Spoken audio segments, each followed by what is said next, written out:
Hi there, this is me. So ayan guys, isa na namang napakasimpleng sketch po ang ating gagawin sa ngayon. Ito po ay isang ladybug. Ang life cycle ng isang ladybug ay hindi masyadong magkalayo sa life cycle ng isang paru-paro. Ang isang ladybug ay dumadaan din sa 4 na yugto kagaya ng buhay ng isang paru-paro. Gaya ng egg stage, larvae stage, pupae stage at ang adult ladybug stage.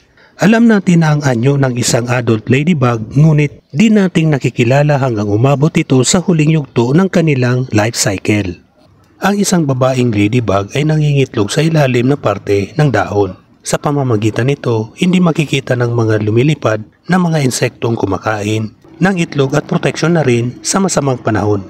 Ang isang inang ladybug ay nangingitlog ng mahigit kumulang na 10 hanggang 15 itlog sa isang lugar. At inilalagay niya ito sa lugar na maraming pagkain upang di magutom ang kanyang mga anak na anyong larva pagkatapos itong mapisa. Ang itlog ng ladybug ay kulay dilaw na parang maliliit na jelly beans. Yan ang kanyang egg stage, susunod na nito ang larva stage, pupae stage at ang adult ladybug stage. So ayan guys, patapos ng ating pag-i-sketch. Ako po'y nagpapasalamat sa inyo sa walang sawang panonood nyo sa aking mga simpleng sketches. So ayan guys, tapos na nga po. Maraming salamat. Bye bye. Thank you.